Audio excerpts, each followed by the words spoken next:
Welcome to another episode of MCTalks, the podcast wing of the marketing circle of NSBM Green University. I'm Yenara Jayamanne, your host for today.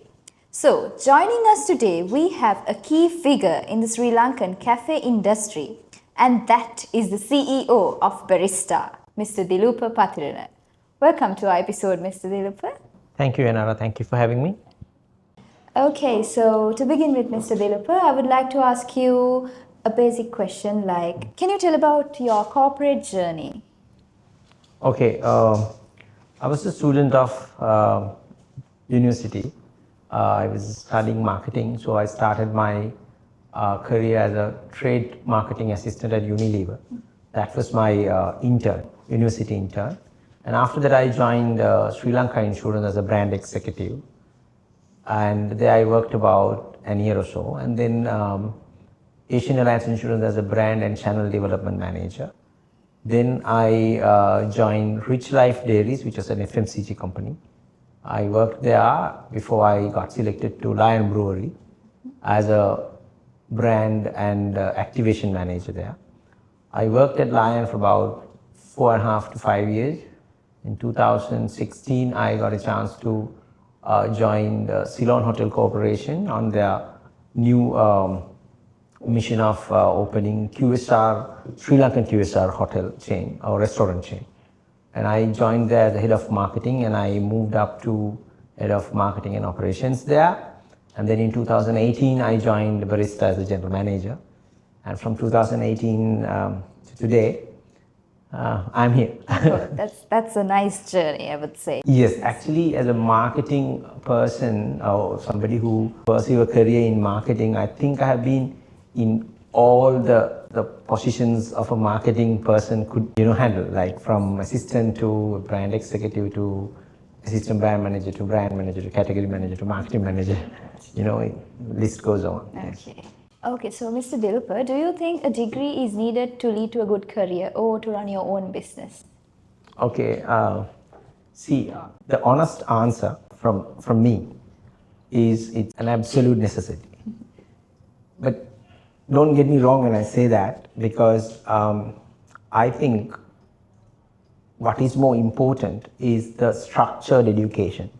So I hope if you follow a first degree in a good university, I think you get a chance to get into that structured education.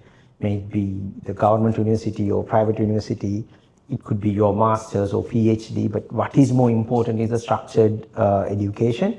Why I say that is the most important thing I think, because in this corporate world, in its corporate business environment, it's very dynamic, it's less forgiving. Right? It has become a place where there's no actual room for trial and errors.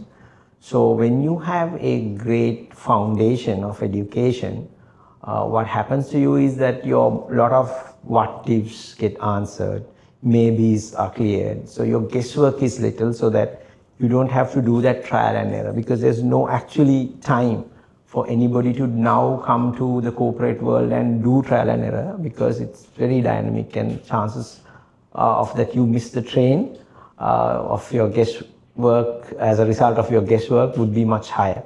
So I believe if you have a structured education, that will help you to take precision decisions. And I hope that structured education mostly comes through a degree or a structured education institution. Okay, so that answers the best question. Thank you. And then the next I would ask is, can education end or does it have a limit? Does learning have a limit?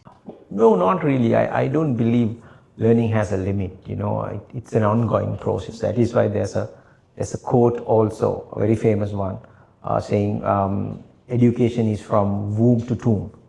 And I am a great believer of it. And I hope in my life also, what I have learned, in my university about 20 years ago has now absolutely obsoleted, because I remember I scored very well in marketing communication in my university degree. I think I have an A+ or something, but At that time, Zuckerberg was also schooling. There was no digital media. And we learned all about marketing communication without a single, lesson of digital media. But if you look at our marketing communication today at Barista, I think good part of our marketing communication is spent on digital media. So it's an ongoing process. Learning is like, it's more of unlearning right now for me. When you're getting into, age of 42, it's more unlearning. Like when you work with young, executives and, ages of 20, 19, I from seeing them and, working with them, I learn a lot. So it's about a continuous process of learning. And I hope in our organization, we also say our most important advantage, competitive advantage, is our learning in the organization. We take it as, group learning or team learning. And I think in a very dynamic environment like this, it could be your best competitive advantage to stay ahead of the competition, because the whole company learn as a team and then evolve and improve things as a team, then such a company is very difficult to defeat in the market. Okay. Yes, I think education from womb to tomb it is. Okay. So now, since this podcast is mainly targeted for future marketers and entrepreneurs, can you tell us about your journey in becoming a CEO from a marketing background? I would say not in a very, very early stage of my career, but in the middle of my career, I really wanted, I had an ambition to become a CEO. And, it actually leads me in some occasions to leave some good companies, or maybe to say no to some offers, because when I looked at the company, I felt like, this company traditionally would not have a space for a marketing oriented person to become a CEO. And when I landed here at Barista in 2018, and when I even, choosing to start my career at Barista in 2018, I felt there was a great opportunity, because at that time we've been operating cafes for about 16, 17 years, only with 7 outlets, and those outlets are not making good results. So I felt like this is the opportunity for me to prove myself as a marketeer and become a CEO of this company, because I joined as a general manager. From that day onwards, I think we built Barista in the belief of the most important asset or strategic asset of a company is a brand.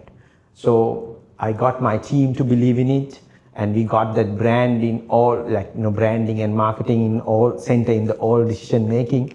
We thought about the consumer. We bring consumer always into our discussion, and that is how we built actually this whole cafe chain from 8 outlets to 83 outlets today.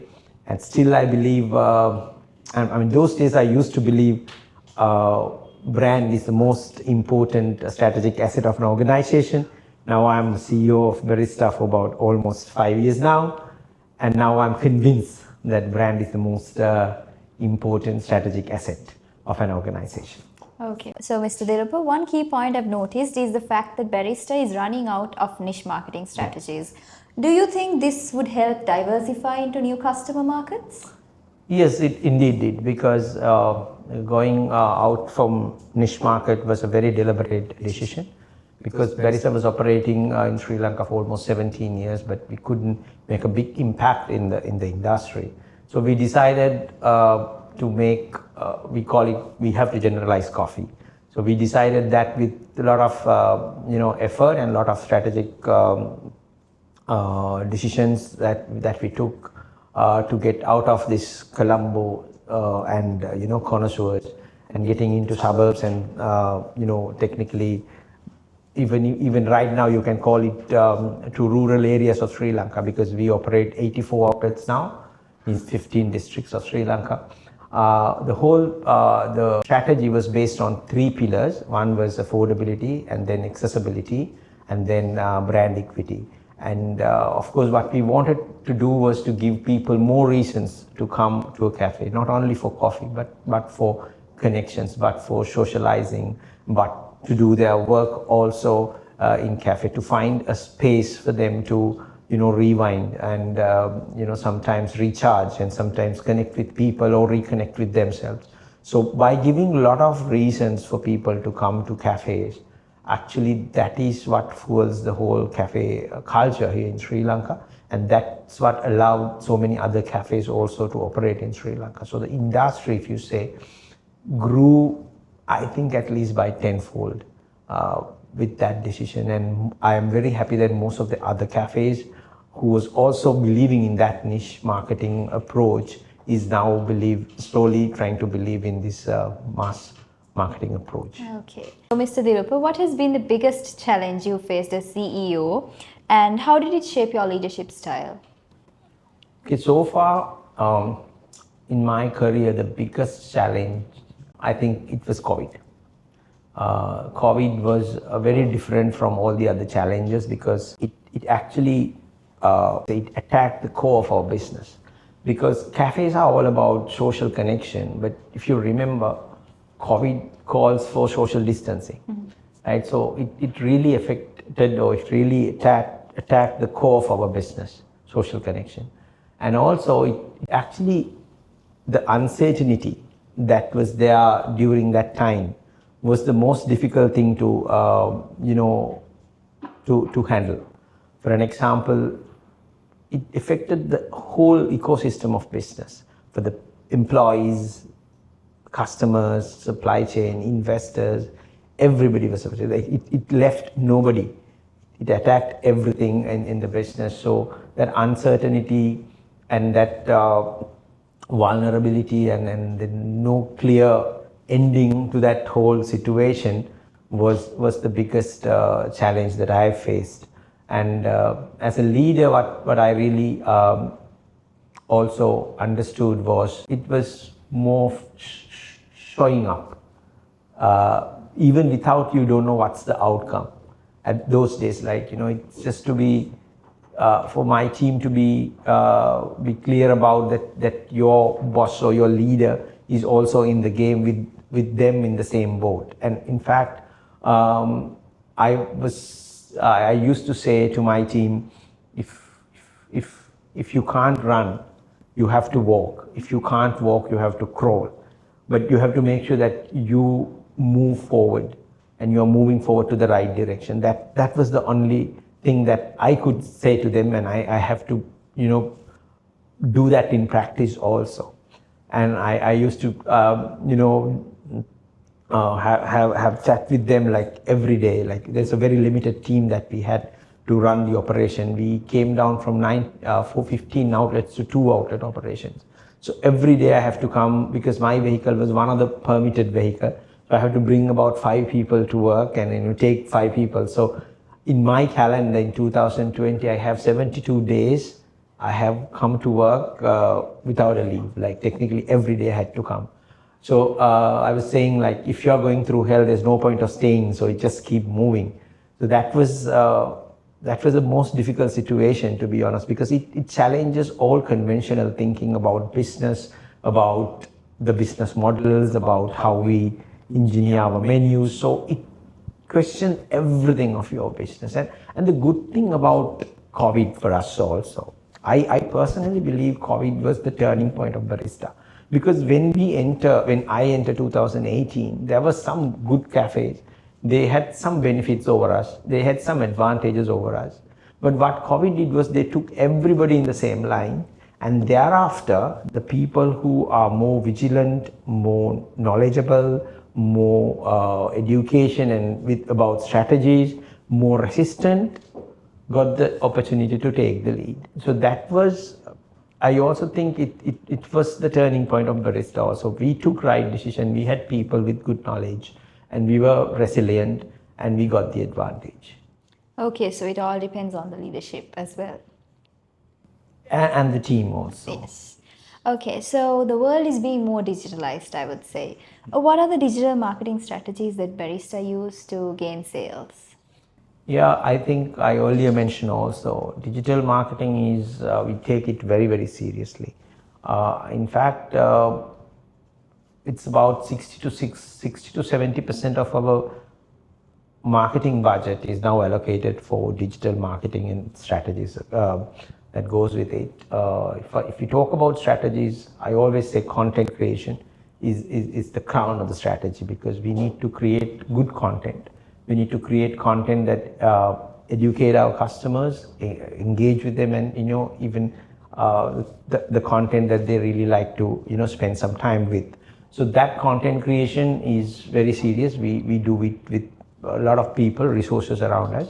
And then of course the use of social media handles, like what are the channels that we use and what is our tone, color and personality in all these messages that each channel requires. And probably I would say the TG also, the target audience, the target groups that we targeted through these digital channels are slightly different, and their likings are different. The way they interpret information is also different. So we are very aware about all this, and we are very careful also handling all these social media channels. And also it is not only for awareness, it's for the conversation. It was to learn about them as well.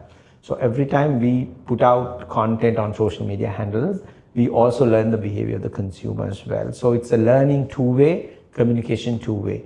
And then we also do search engine optimizations. That is a very important thing as far as a big brand like Barista is concerned, because we want it to be the top of the mind. And we always want, if somebody is searching for a cafe, if somebody is searching for a place to work, if somebody is searching for a coffee, we have to be there at the top. So search engine optimization as a strategy, we take it very seriously. And also some paid digital advertising on social media is also another strategy when we need a quick boost of awareness, or maybe we need quick traffic to get some promotions going. We do it as well. So social media strategy per se is very important. It has given the strategic importance of our organization. It's not just a communication method, it's how we build the brand. So it's a more brand building investment than just communication for Barista.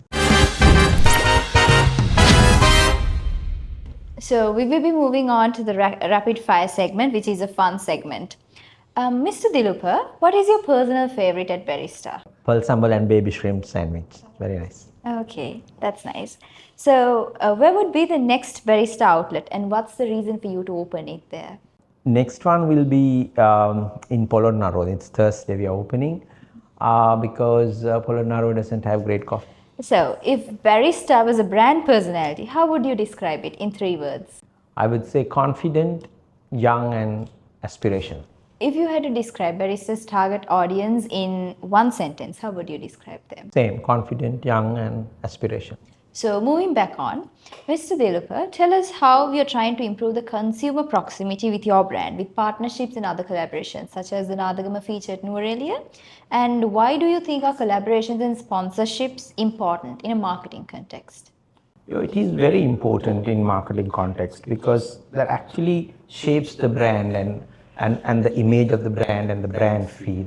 So all these associations and all these collaborations, we take it very serious as a brand. And also we like to be connected to the customer with all the things that they like and they love. Because coffee is not just a commodity, it's an experience. And we wanted to make that whole experience wholesome. With the music is a great connector. That is why we are seen very close to music. And also we selected books and book reading. And also we have seen in recent past this hustle culture among the young entrepreneurs and young even university students. So we wanted to engage in that as well. These connections and social, like the sponsorships and associations we say, give us a great opportunity to connect with our customers elsewhere, like not in the cafes. So maybe in a musical event, or maybe in a business conference, or even in a school debate.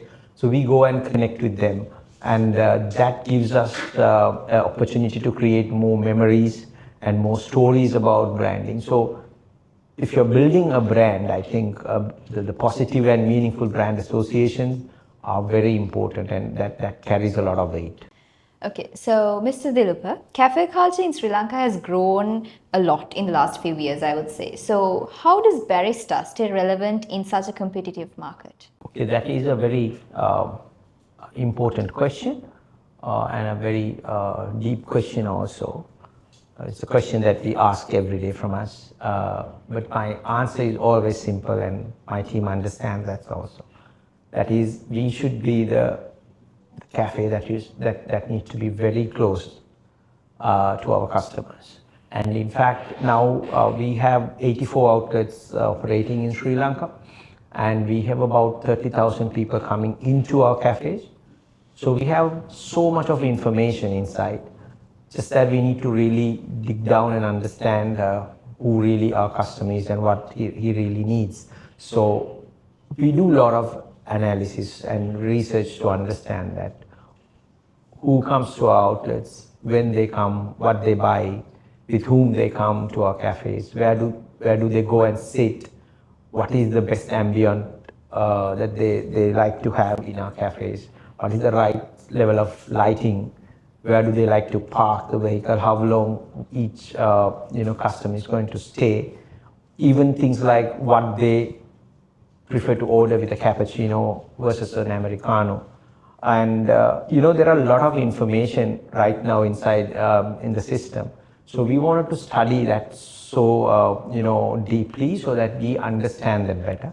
Now, what is important of understanding them better is that we can create better value for them. We can always understand what matters to them.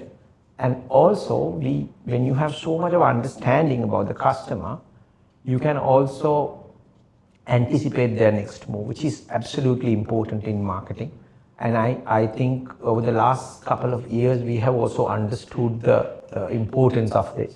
And I always say it's, I have a saying, like I say retail it's not my saying, it's a saying from someone else, but retail is detail.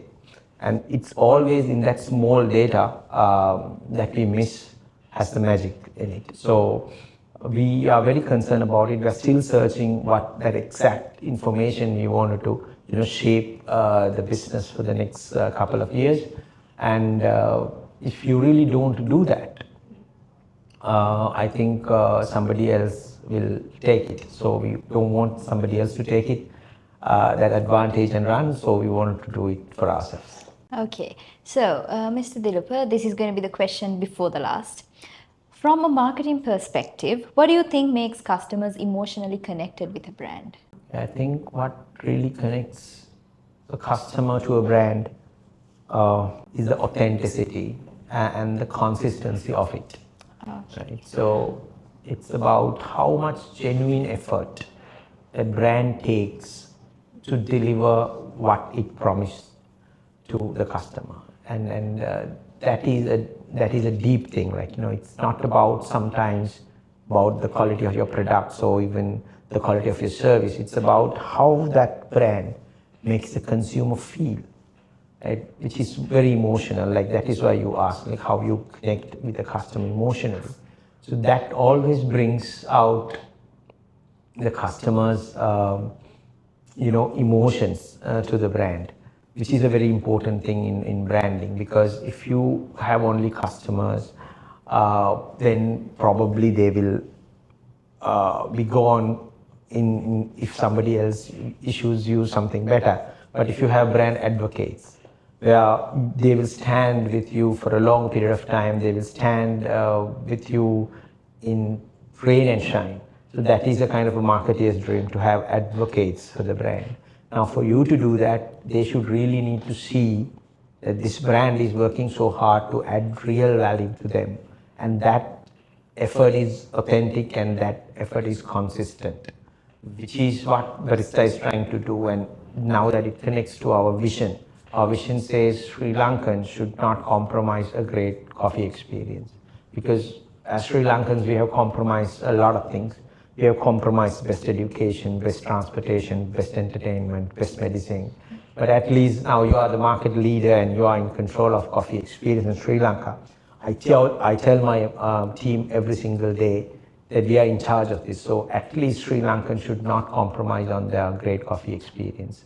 So that's the kind of purpose. Sometimes when the consumer feels it, they connect it emotionally. Yeah.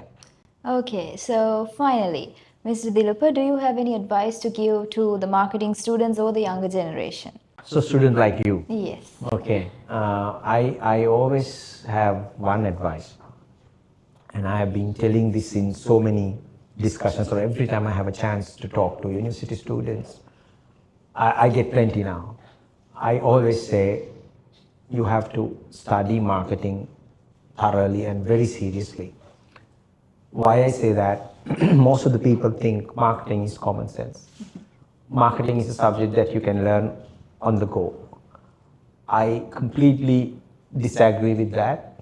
I think marketing is a science subject. For me, marketing is as science as physics and chemistry. There are so many theories that you need to learn, so many metrics that you need to learn, so many concepts there. So without learning any of that, people think, being able to speak good English or, presentation skills would make you a good marketeer. It won't, right? So marketeer has to learn all these theory subjects so that when they go out into the market, they should be able to take good decisions without much of errors, like without, I told you earlier, the margins of error is very, very minimal. You don't have much of chances like probably 10, 15 years before.